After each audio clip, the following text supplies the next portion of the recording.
وَلِتَصْغَى إِلَيْهِ أَفْئِدَةُ الَّذِينَ لَا يُؤْمِنُونَ بِالْآخِرَةِ وَلِيَرْضَوْهُ وَلِيَقْتَرِفُوا مَا هُمْ مُقْتَرِفُونَ. നാം അവരെ ഇതെല്ലാം ചെയ്യാൻ അനുവദിക്കുന്നത് പരലോകവിശ്വാസമില്ലാത്തവരുടെ ഹൃദയങ്ങൾ ആകൃഷ്ടമാക്കുന്നതിനും അതിൽ സംതൃപ്തരാകുന്നതിനും അവർ സമ്പാദിക്കേണ്ട തിന്മകൾ സമ്പാദിക്കേണ്ടതിനുമാകുന്നു. أَفَغَيْرَ اللَّهِ أَبْتَغِي حَكَمًا وَهُوَ الَّذِي أَنزَلَ إِلَيْكُمُ الْكِتَابَ مُفَصَّلًا وَالَّذِينَ آتَيْنَاهُمُ الْكِتَابَ يَعْلَمُونَ أَنَّهُ مُنَزَّلٌ مِّن رَّبِّكَ بِالْحَقِّ فَلَا تَكُونَنَّ مِنَ الْمُمْتَرِينَ. അവസ്ഥ ഇതായിരിക്കെ അല്ലാഹുവല്ലാത്ത ആരെയെങ്കിലും വിധികർത്താവായി ഞാൻ തേടുകയോ, അവനാകട്ടെ നിങ്ങൾക്ക് തികച്ചും വിശദമായ വേദം അവതരിപ്പിച്ചു തന്നിരിക്കുന്നു. നിനക്ക് മുമ്പ് വേദം ലഭിച്ചവരോ ഈ വേദം നിന്റെ റബ്ബിങ്കൽ നിന്നുള്ള സത്യവും കൊണ്ടവതീർണമായതു തന്നെയാണെന്ന് അറിയുന്നു. അതിനാൽ സന്ദേഹിക്കുന്നവരിൽ നീ പെട്ടുപോകരുത്. വക്താവ് നബി തിരുമേനിയാണ്. മുസ്ലിങ്ങളോടാണ് സംസാരം.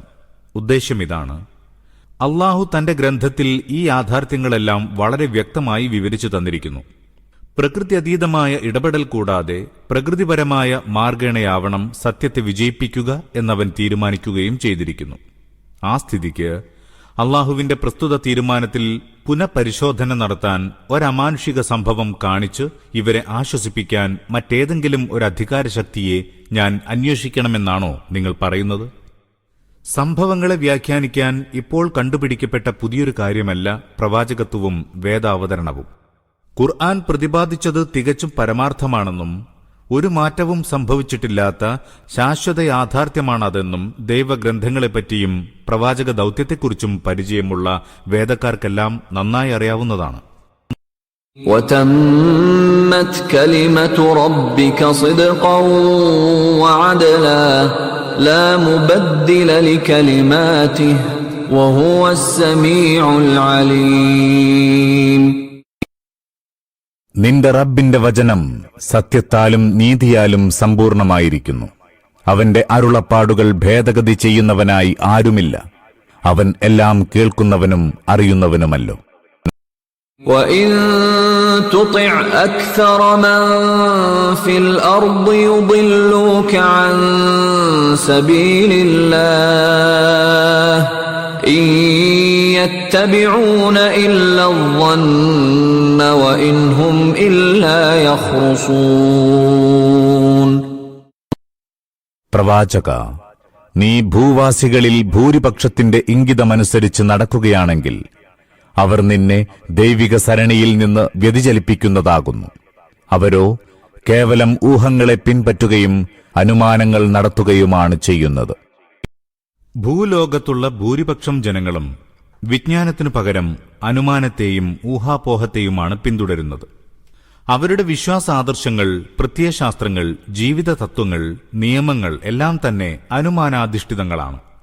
ദൈവിക പദ്ധതി, അതായത് ദൈവപ്രീതിക്കൊത്ത് ജീവിക്കാനുള്ള പദ്ധതി ഒന്നു മാത്രമാണ് ശരിയായ വിജ്ഞാനത്തിൽ അധിഷ്ഠിതമായിരിക്കുന്നത്. ആ പദ്ധതി സംബന്ധിച്ച വിവരങ്ങൾ തികച്ചും വിശ്വാസയോഗ്യമായ കേന്ദ്രത്തിൽ നിന്ന് വിശ്വാസയോഗ്യമായ മാർഗേണ നമുക്ക് ലഭിച്ചിട്ടുണ്ട്. അതിൽ സംശയത്തിന് ഒരു പഴുതുമില്ല. വല്ലവരും സ്വന്തം ഊഹങ്ങളെ ആസ്പദമാക്കി നിർദ്ദേശിക്കുന്ന മാനുഷിക പദ്ധതിയല്ല അത്. തികച്ചും ദൈവദത്തമാണ്. അതിനാൽ ഒരു സത്യാന്വേഷിയെ സംബന്ധിച്ചിടത്തോളം ലോകത്തിലെ ഭൂരിപക്ഷം ജനങ്ങൾ ചരിക്കുന്ന മാർഗമേതെന്ന് നോക്കേണ്ട ആവശ്യമില്ല. അള്ളാഹു നിർദ്ദേശിച്ച ജീവിത പന്ഥാവേതെന്ന് നോക്കിയാൽ മതി. ദൈവിക മാർഗം കണ്ടെത്തിയാൽ അതിൽ സ്ഥിരചിത്തനായി മുന്നോട്ടു പോകണം. ആ മാർഗത്തിൽ ചരിക്കാൻ താൻ ഒരുത്തനേയുള്ളൂവെന്ന് കണ്ടാലും ശരി. ഇന്ന റബ്ബക ഹുവ അഅലമു മൻ യദില്ലു അൻ സബീലിഹി വഹുവ അഅലമു ബിൽ മുഹ്തദീൻ. വാസ്തവത്തിൽ നിന്റെ നാഥൻ തന്നെയാകുന്നു അവന്റെ മാർഗത്തിൽ നിന്ന് തെറ്റിയവരാരെന്നും സന്മാർഗം പ്രാപിച്ചവരാരെന്നും ഏറ്റവും അറിയുന്നവൻ. فَكُلُوا مِمَّا ذُكِرَ اسْمُ اللَّهِ عَلَيْهِ إِن كُنتُم بِآيَاتِهِ مُؤْمِنِينَ. ഇനി നിങ്ങൾ അല്ലാഹുവിന്റെ സൂക്തങ്ങളിൽ വിശ്വസിക്കുന്നവരാണെങ്കിൽ അവന്റെ നാമത്തിൽ അറുക്കപ്പെട്ട മൃഗങ്ങളുടെ മാംസം ആഹരിച്ചുകൊള്ളുവിൻ.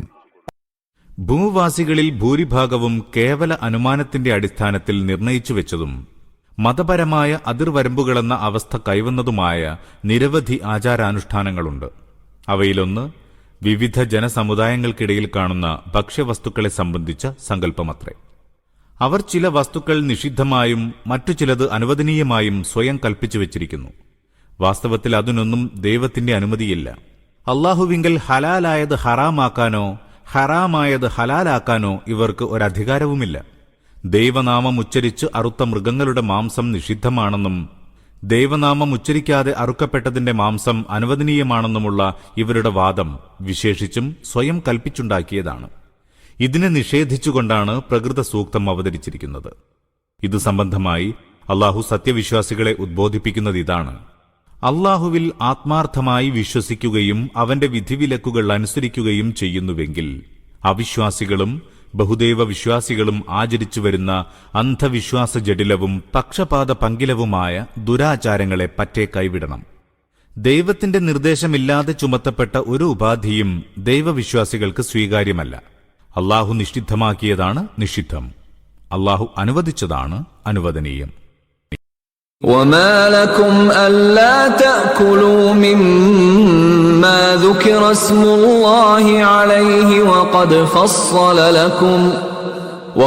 فَصَّلَ لَكُم مَّا حَرَّمَ عَلَيْكُمْ إِلَّا مَا اضْطُرِرْتُمْ إِلَيْهِ وَإِنَّ كَثِيرًا لَّيُضِلُّونَ بِأَهْوَائِهِم بِغَيْرِ عِلْمٍ إِنَّ رَبَّكَ هُوَ أَعْلَمُ بِالْمُعْتَدِينَ. അല്ലാഹുവിന്റെ നാമത്തിൽ അറുക്കപ്പെട്ടത് നിങ്ങൾ ആഹരിക്കാതിരിക്കാൻ എന്ത് ന്യായം? നിർബന്ധിതാവസ്ഥയല്ലാത്ത മറ്റവസരങ്ങളിൽ ഉപയോഗിക്കുന്നത് നിഷിദ്ധമായിട്ടുള്ള വസ്തുക്കൾ ഏതൊക്കെയാണെന്ന് നിങ്ങളോട് വിശദീകരിച്ചു കഴിഞ്ഞിട്ടുള്ളതാണല്ലോ. അറിവില്ലാതെ സ്വേച്ഛകളെ മാത്രം ആസ്പദമാക്കി ആളുകളെ വഴിപിഴപ്പിച്ചുകൊണ്ടിരിക്കുന്നു എന്നതത്രേ അധിക ജനത്തിന്റെയും അവസ്ഥ. ഈ അതിരുവിട്ടവരെക്കുറിച്ച് നിന്റെ നാഥന് നന്നായി അറിയാം. وَذَرُوا ظَاهِرَ الْإِثْمِ وَبَاطِنَهُ إِنَّ الَّذِينَ يَكْسِبُونَ الْإِثْمَ سَيُجْزَوْنَ بِمَا كَانُوا يَقْتَرِفُونَ. തെളിഞ്ഞ പാപങ്ങളെ വർജിക്കുവിൻ, ഒളിഞ്ഞ പാപങ്ങളെയും. പാപം സമ്പാദിച്ചുകൊണ്ടിരിക്കുന്നവർക്ക് തങ്ങൾ സമ്പാദിച്ചതിന്റെ പ്രതിഫലം ലഭിക്കുക തന്നെ ചെയ്യും. وَلَا تَأْكُلُوا مِمَّا لَمْ يُذْكَرِ اسْمُ اللَّهِ عَلَيْهِ وَإِنَّهُ لَفِسْقٌ وَإِنَّ الشَّيَاطِينَ لَيُوحُونَ إِلَىٰ أَوْلِيَائِهِمْ لِيُجَادِلُوكُمْ وَإِنْ أَطَعْتُمُوهُمْ إِنَّكُمْ لَمُشْرِكُونَ. അല്ലാഹുവിന്റെ നാമത്തിൽ അറുക്കപ്പെട്ടിട്ടില്ലാത്ത മൃഗങ്ങളുടെ മാംസം തിന്നാൻ പാടില്ല, അത് കുറ്റകരമാകുന്നു. ചെകുത്താന്മാർ അവരുടെ സഖാക്കളുടെ മനസ്സുകളിൽ സംശയങ്ങളും വിമർശനങ്ങളും എറിഞ്ഞുകൊണ്ടിരിക്കുന്നുണ്ട്, അവർ നിങ്ങളോട് തർക്കിക്കാൻ. എന്നാൽ നിങ്ങൾ അവർക്ക് വഴങ്ങിക്കൊടുക്കുന്നുവെങ്കിൽ നിശ്ചയം നിങ്ങൾ ശിർക്ക് ചെയ്യുന്നവരാകുന്നു. ഇബ്നു അബ്ബാസ് റിപ്പോർട്ട് ചെയ്തിരിക്കുന്നു, ജൂത പണ്ഡിതന്മാർ പാമരന്മാരായ അറബികളെ നബി തിരുമേനിക്കെതിരെ ഇളക്കിവിടാനായി ചില ചോദ്യങ്ങൾ പഠിപ്പിച്ചിരുന്നു. കൂട്ടത്തിലൊന്ന് ഇതായിരുന്നു: ഇതെന്തു നയമാണ്? അല്ലാഹു വധിച്ചതിനെ, അതായത് ചത്തതിനെ നിങ്ങൾ ഹറാമാക്കിയിരിക്കുന്നു. നാം വധിച്ചതിനെ, അതായത് അറുത്തതിനെ ഹലാലാക്കുകയും ചെയ്യുന്നു. നാമമാത്ര വേദക്കാരിൽ സർവത്ര പ്രകടമായി കണ്ടിരുന്ന തെറ്റായ മനോഗതിയുടെ ഒരു എളിയ മാതൃകയാണിത്. ഇത്തരം ചോദ്യശരങ്ങൾ ധാരാളം കെട്ടിച്ചമച്ച് തൊടുത്തുവിട്ടിരുന്നു. സാധാരണക്കാരിൽ സംശയം കുത്തിവെക്കുകയും സത്യത്തെ വിമർശിക്കാൻ അവർക്കായുധം ഒരുക്കിക്കൊടുക്കുകയുമായിരുന്നു ഇതിന്റെ ലക്ഷ്യം. ഒരു വശത്ത് അള്ളാഹുവിന്റെ ദൈവത്വവും പരമാധിപത്യവും അംഗീകരിക്കുക, മറുവശത്ത് ദൈവത്തിൽ നിന്ന് മുഖം തിരിച്ച ധിക്കാരികളുടെ വിധിവിലക്കുകൾക്കൊത്ത് ചരിക്കുകയും അവർ നടപ്പാക്കുന്ന സമ്പ്രദായങ്ങൾ ആചരിക്കുകയും ചെയ്യുക. ഇതുതന്നെയാണ് ശിർക്ക്. ജീവിതത്തെ അടിമുടി ദൈവത്തിൽ അർപ്പിക്കുക എന്നതാണ് തൗഹീദ്. അള്ളാഹുവോടൊപ്പം മറ്റാരെയെങ്കിലും നിരുപാധികം അനുസരിക്കപ്പെടാൻ അർഹനായി വിശ്വസിച്ചാൽ അത് വിശ്വാസപരമായ ശിർക്കാണ്. അള്ളാഹുവിന്റെ സന്മാർഗം അവഗണിച്ചുകൊണ്ട് ആജ്ഞാനിരോധനത്തിന് അധികാരികളായി ചമയുന്ന ജനങ്ങളെ പ്രവൃത്തിരൂപത്തിൽ അനുസരിക്കുകയാണെങ്കിൽ അത് കർമ്മപരമായ ശിർക്കാണ്. أَوَمَنْ كَانَ مَيْتًا فَأَحْيَيْنَاهُ وَجَعَلْنَا لَهُ نُورًا يَمْشِي بِهِ فِي النَّاسِ كَمَنْ مَثَلُهُ فِي الظُّلُمَاتِ لَيْسَ بِخَارِجٍ مِنْهَا كَذَلِكَ زُيِّنَ لِلْكَافِرِينَ مَا كَانُوا يَعْمَلُونَ. നേരത്തെ നിർജീവനായിരുന്നവൻ അവനെ നാം ജീവിപ്പിച്ചു, എന്നിട്ട് ഒരു പ്രകാശം പ്രദാനം ചെയ്തു. അതിലൂടെ അവൻ ജനങ്ങൾക്കിടയിൽ ജീവിതം നയിക്കുന്നു. ഇങ്ങനെയുള്ള ഒരുവൻ അന്ധകാരങ്ങളിൽ അകപ്പെട്ട് ഒരു വിധത്തിലും അതിൽ നിന്ന് മോചിതനാവാൻ കഴിയാത്തവനെപ്പോലെയാകുമോ? ഈ വിധം സത്യനിഷേധികൾക്ക് അവരുടെ കർമ്മങ്ങൾ അലങ്കാരമാക്കപ്പെട്ടിരിക്കുന്നു.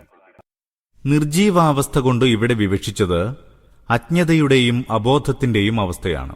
അപ്രകാരം ജീവൻ ജ്ഞാനത്തിന്റെയും യാഥാർത്ഥ്യബോധത്തിന്റെയും അവസ്ഥയുമാകുന്നു. ശരിയും തെറ്റും തിരിച്ചറിയുക, നേർവഴി എന്തെന്ന് കാണായിക. ഇത്തരം അന്ധതയിൽ പെട്ടുപോയ ഒരുവൻ ജീവിച്ചിരിപ്പുള്ളവനാണെന്ന് പ്രകൃതിശാസ്ത്രം വിധിച്ചേക്കാം. എങ്കിലും യാഥാർത്ഥ്യം വെച്ചു നോക്കുമ്പോൾ അവന് മനുഷ്യത്വപരമായ ജീവിതം കൈവന്നിട്ടില്ല. അവൻ ജീവിക്കുന്ന ജന്തുവാണ്, ജീവിക്കുന്ന മനുഷ്യനല്ല. സത്യാസത്യത്തെയും നന്മ തിന്മയെയും സന്മാർഗ ദുർമാർഗത്തെയും സംബന്ധിച്ച് ബോധമുള്ളവനെ യഥാർത്ഥത്തിൽ ജീവനുള്ള മനുഷ്യനാവൂ. തുടർന്ന് പറയുന്ന ഉപമയുടെ താൽപര്യം ഇതാണ്: മാനുഷിക ബോധമുള്ളവനും നിരവധി വക്രമാർഗങ്ങൾക്കിടയിൽ വിജ്ഞാനമാകുന്ന വെളിച്ചത്തിന്റെ സഹായത്തോടെ സത്യമാർഗത്തെ വേർതിരിച്ചു കാണുന്നവനുമായ മനുഷ്യൻ കേവലം അബോധവാന്മാരും വിഡ്ഢിത്തത്തിന്റെയും അജ്ഞതയുടെയും കൂരിരുട്ടുകളിൽ തപ്പിത്തടയുന്നവരുമായ ആളുകളെപ്പോലെയാകുമെന്ന് നിങ്ങൾക്കെങ്ങനെ പ്രതീക്ഷിക്കാം? പക്ഷേ സത്യനിഷേധികൾക്ക് അവരുടെ നിലപാടുകൾ ഭൂഷണമായി തോന്നുന്നു. ഒരു ജനതയുടെ മുമ്പിൽ വെളിച്ചം കാണിക്കപ്പെട്ടു, പക്ഷേ അവരത് കാണാൻ കൂട്ടാക്കിയില്ല. അവർ ശരിയായ പന്ഥാവിലേക്ക് ക്ഷണിക്കപ്പെട്ടു, പക്ഷേ അവർ തെറ്റായ വഴികളിൽ നടക്കാൻ ശഠിച്ചു. ഇങ്ങനെയുള്ളവരെ സംബന്ധിച്ചിടത്തോളം ദൈവത്തിനൊരു പ്രകൃതി നിയമമുണ്ട്. അവർക്ക് അന്ധകാരം തന്നെ നല്ലതായി തോന്നുകയും അന്ധന്മാരെപ്പോലെ തപ്പിത്തടഞ്ഞ് കാലിടറി അപായഗർത്തത്തിൽ പതിക്കുകയും ചെയ്യുക എന്നതാണത്. അവർക്ക് നല്ലതും ചീത്തയും വേണ്ടതും വേണ്ടാത്തതും വകതിരിക്കാൻ സാധ്യമല്ല. അതിനാൽ എല്ലാ ചീത്തയും നല്ലതായി വിചാരിക്കും. കൊടുംകാടിനെ മലർവാടിയായും മുൾച്ചെടിയെ പൂച്ചെടിയായും തെറ്റിദ്ധരിക്കും. ഏത് നീചവൃത്തിയിലും അവർക്കൊരാസ്വാദ്യത അനുഭവപ്പെടും. ഏത് വിഡ്ഢിത്തവും അവർക്ക് ശാസ്ത്രീയ നിഗമനമായി തോന്നും. ഓരോ നാശകരമായ പരീക്ഷണം കഴിയുമ്പോഴും കൂടുതൽ നാശകരമായ മറ്റു പരീക്ഷണങ്ങൾക്ക് ഉത്സുകരാകും. ഓരോ തവണയും നേരത്തെ എന്തോ കാരണത്താൽ അബദ്ധം പിണഞ്ഞതാണെന്നും ഇനി സുബദ്ധത്തിൽ എത്തിച്ചേരുമെന്നും പ്രതീക്ഷിക്കുന്നു.